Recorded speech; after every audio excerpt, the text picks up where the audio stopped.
RSS, BJP और उनके धांगरों की जो ताकत है, झूठा इतिहास और फर्जी नैरेटिव फैलाकर आरएसएस, बीजेपी और उनके धांगर कैसे काउंटर कर सकते हैं। तो इसी को लेके पूरा जो है कि पूरा वर्कशॉप हुआ है और ये आधार पर फर्जी नैरेटिव फैलाया जाता है, उसको काउंटर करना बड़ी चुनौती है। चुन रहे हैं, नफरत फैलाने में एक्सपर्ट हैं, ऐसे लोगों को लोग फंडिंग। हमारा ये ग्रुप जब काम करने लगेगा तो आप समझ लीजिए कि इनको हम कितना टक्कर देंगे। वहां पे सरना आदिवासी, हिंदू आदिवासी, ईसाई आदिवासी सभी लोग मिलजुल के लड़े हैं। तो जितने भी ईसाई धर्म को मानते हैं, इंक्लूडिंग कार्डिनल जैसे लोगों ने जो है कि सरना कोड के मांग को समर्थन किया। और आरएसएस और उनके धांगर अपने निजी राजनीतिक और आर्थिक हितों को साधने के लिए जब कुर्मी महतो लोग एसटी का दर्जा मांग रहे थे, हमारी संख्या कम है, इसीलिए इस तरह एक संगठित फोर्स हम खड़ा कर रहे हैं। आदिवासी को वनवासी बनाना चाहता है, सरना को सनातन में समाहित कर देना चाहता है, लेकिन रांची में जिस तरह से डेमोग्राफी चेंज हुआ है बाहरी गैर आदिवासियों की वजह से,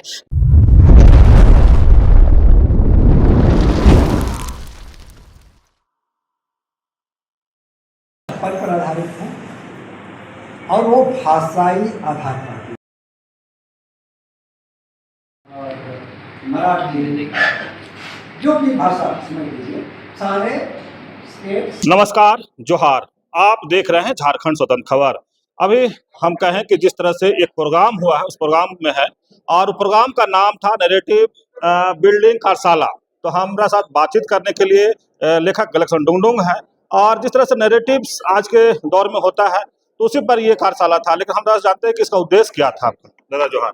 जोहार जोहार। ये नैरेटिव बिल्डिंग कार्यशाला का उद्देश्य क्या था? देखिए, इस कार्यशाला को करने के पीछे हमारी मानसा यह है कि जिस तरह से झारखंड में बेबुनियाद तथ्य, झूठा इतिहास और फर्जी नैरेटिव फैलाकर आरएसएस, बीजेपी और उनके धांगर हम आदिवासियों को बांट रहे हैं, हम लोगों को आपस में मुर्गा लड़ाई करवा रहे हैं ताकि उनको जो है कि वोट मिले और वो झारखंड की सत्ता में आएंगे।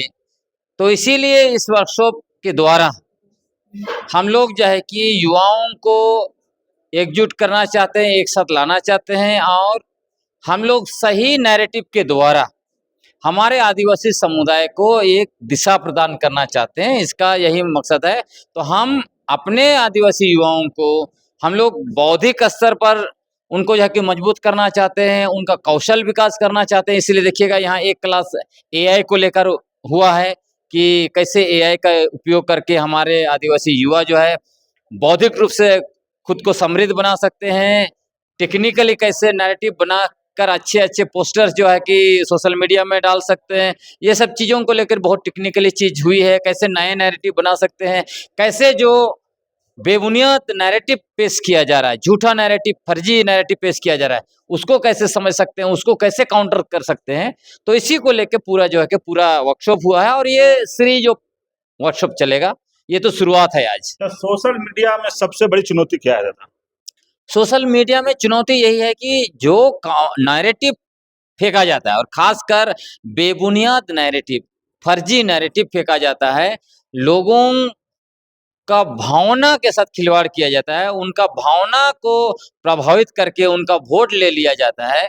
तो जिस तरह से बेबुनियाद तथ्य के आधार पर फर्जी नैरेटिव फैलाया जाता है, उसको काउंटर करना बड़ी चुनौती है। क्योंकि जो ताकत आरएसएस, बीजेपी और उनके धांगरों की जो ताकत है, वो तो चूंकि आरएसएस पूरा पैसा फेंक रहा है, वैसे वैसे युवाओं को तुरंत लोग पकड़ लेते हैं, वैसे महिलाओं को तुरंत पकड़ लेते हैं जो सोशल मीडिया में कुछ चीजें लिख रहे हैं अच्छा या कुछ अच्छे बोल रहे हैं, नफरत फैलाने में एक्सपर्ट हैं, ऐसे लोगों को लोग फंडिंग करते हैं, वैसे यूट्यूब चैनलों को फंडिंग करते हैं।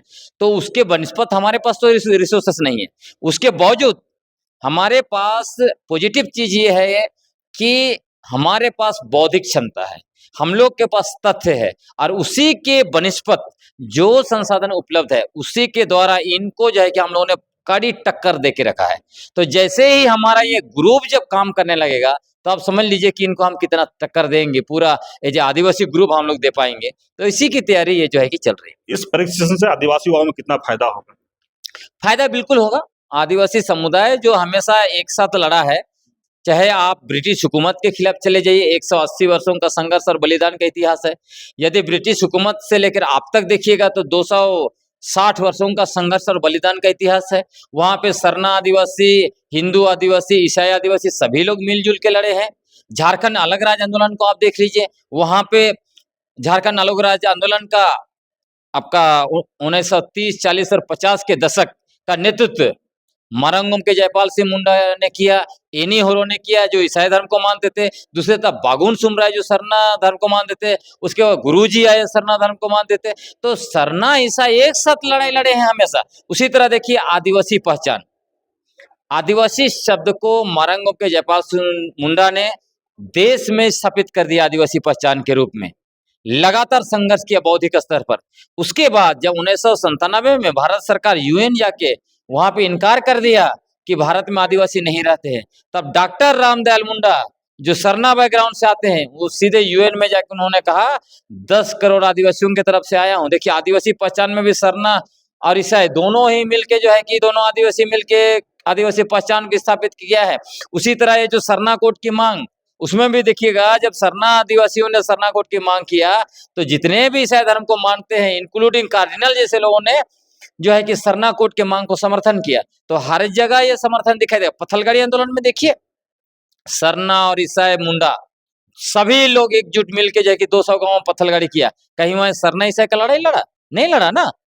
हर जगह आपको ये दिखाई देगा। कोयलकारों में जो विस्थापन के खिलाफ 30 साल का संघर्ष हुआ, क्या वहां कौन लड़ाई लड़ रहा था? वहां सरना आदिवासी, ईसाई आदिवासी, वहां हिंदू आदिवासी। नेत्रहाट आंदोलन देखिए लंबा समय तक चला, अभी भी चल रहा है। वहां भी सरना, ईसाई और हिंदू आदिवासी सभी लोग मिलकर लड़ाई लड़ रहे हैं। सभी जगह आपको ये दिखाई देगा। विगत बस कुछ वर्षों से देखिएगा बीजेपी और आरएसएस और उनके धांगर अपने निजी राजनीतिक और आर्थिक हितों को साधने के लिए सरना ईसाई के नाम से आपस में हम लोगों को लड़वा रहा है। वरना झारखंड में साझा विरासत का इतिहास है। हम लोग हमेशा आदिवासी लोग एक साथ आगे बढ़े हैं, एक साथ रहे हैं, एक साथ आगे, और आने वाले समय में भी हम लोग एक साथ ही रहेंगे, एक साथ ही आगे बढ़ेंगे और एक साथ ही इस राज्य को आगे ले जाएंगे। ये लोग जो आरएसएस, बीजेपी और उनके धांगर कभी सफल यहाँ पर नहीं होंगे। दादा, क्या आदिवासी अपनी सोशल मीडिया पर प्रभावी ढंग से अपनी बातों को नहीं रख पा रहे हैं? रख पा रहे हैं, इसीलिए तो आप देख लीजिए। एक उदाहरण दूंगा, जब कुर्मी महतो लोग एसटी का दर्जा मांग रहे थे उस समय में वो उन लोगों ने नैरेटिव बनाया था कि 1931 का जनगणना में वो लोग हैं। उसके बाद नैरेटिव बनाए थे वो राढ़ सभ्यता से आते हैं। उसके बाद वो 65,000 साल से यहाँ पे झारखंड में रह रहे हैं। ये सब नैरेटिव बनाए थे ना, उसको सोशल मीडिया के द्वारा तो मैंने तोड़ दिया। सारा का सारा आप देखिएगा रिसर्च मैंने लेके आया। उसके बाद हम और केंद्रीय सरना समिति के अध्यक्ष भाई अजय की जब एक साथ प्रेस कॉन्फ्रेंस का किए सीरीज में, उसके बाद देखे पूरा का पूरा कुर्मी महकमा, कुर्मी का थिंक टैंक, कुर्मी का बौद्धिक जमात सब जो है कि बैकफुट में चला गया। तो हम लोग बहुत प्रभावशाली चीज तरीके से अपने नैरेटिव को फैला रहे हैं, लेकिन हमारी संख्या कम है। इसीलिए इस तरह के वर्कशॉप हम लोग कर रहे हैं। ज्यादा से ज्यादा लोगों को इस तरह से जोड़ेंगे और संगठित रूप से आगे बढ़ेंगे तो अब देखिएगा हमारी ताकत बहुत ज्यादा हो जाएगी। क्या ये कार्यशाला गलत नैरेटिव के जवाब देने के लिए? हाँ बिल्कुल, जो बेबुनियाद तथ्य, फर्जी नैरेटिव, गलत नैरेटिव बनाया जा रहा है हमारा आदिवासी समुदाय को और पूरा झारखंड में नफरत, हिंसा और वैमनस्य फैलाया जा रहा है, इसी के खिलाफ एक संगठित फोर्स हम खड़ा कर रहे हैं और हम लोग मिलके जो है ये पूरे चीजों को सही डायरेक्शन में लेके जाएंगे। हम लोग किसी के खिलाफ नहीं बोलेंगे, नफरत नहीं फैलाएंगे। हाँ, जो लोग बेबुनियाद तथ्य फैला रहा है उन लोगों को जरूर एक्सपोज करेंगे। ये अभियान ऑनलाइन होगा या जमीन पर भी उतरेगा? जमीन पर चल रहा है। हम लोग सारे, अब आज का वर्कशॉप ने आपने देखा ये जमीन पर चल रहा है। इसीलिए देखिए खूंटी से, सरायकेला से, सरायकेला खरसावां से, पूर्वी सिंहभूम से, आपको सिमडेगा से, आपको लातेहार से, रांची जिला से, इन सब जिलों से लोग आए। आने वाले समय में दूसरे जिलों से भी लोग जुड़ेंगे। आदिवासी युवाओं को क्या संदेश देना चाहेंगे? हमारा संदेश यही है कि हम आदिवासी लोग अपने पुरखों की तरह जो है कि आगे बढ़े। वो लोग एक साथ थे, इसीलिए जो है कि ब्रिटिश हुकूमत को नाको चना चबा दिया। अगर हम लोग टूट जाएंगे तो आरएसएस, बीजेपी और उनका पूरा कुनबा आदिवासी को वनवासी बनाना चाहता है, सरना को सनातन में समाहित कर देना चाहता है और हमारे जमीन, जंगल, खनिज संपदा और पूरा 5वीं अनुसूची इलाका को खत्म करना चाहता है, बाहरी जनसंख्या को भर देना चाहता है। इसीलिए देखिए वो लोग उधर संताल परगना में फर्जी नैरेटिव फैलाता है कि बांग्लादेशी घुसपैठी आए, यहाँ पे डेमोग्राफी चेंज हो रहा है मुसलमानों की वजह से। लेकिन रांची में जिस तरह से डेमोग्राफी चेंज हुआ है बाहरी गैर आदिवासियों की वजह से, जमशेदपुर में जिस तरह से डेमोग्राफी चेंज हुआ है, इन सब पर ये लोग बात नहीं कर सकते, नहीं करते हैं। इसीलिए हम लोग सच्चाई लाकर हमारे लोगों को गांव गांव तक बताने का हम लोग कोशिश कर रहे हैं। उसमें सोशल मीडिया एक प्लेटफॉर्म है, और उसके अलावे जो हम लोग पब्लिक के साथ जा रहे हैं डायरेक्ट ग्राम सभा टू ग्राम सभा, वो एक अलग अभियान है। इस कार्यशाला के बाद आगे का योजना क्या है? आगे इसको सीरीज ऑफ वर्कशॉप करेंगे और बहुत सारे आपको और भी चीजें आने वाले समय में दिखाई देगा।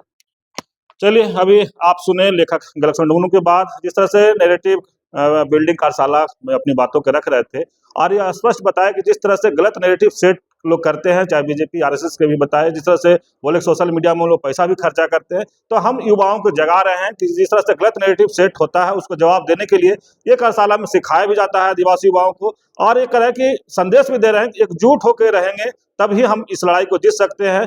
तो जिस तरह से आगे भी आदिवासियों को बांटा गया, या जिस तरह से बांटने की कोशिश किया जा रहा है, आदिवासी, वनवासी, धर्मांतरण, सरना ईसाई, तमाम बातों को करके ये क्या है, ये सब गलत नेगेटिव जिस तरह से लोग सेट कर रहे हैं, तो उसी के लिए युवाओं को जगाने की कोशिश कर रहे हैं और आदिवासी युवाओं को संदेश भी दे रहे हैं कि एकजुट होकर रहने की जरूरत है। तो इस तरह खबर को देखने के लिए आप झारखंड स्वतंत्र खबर से जुड़े रहिए।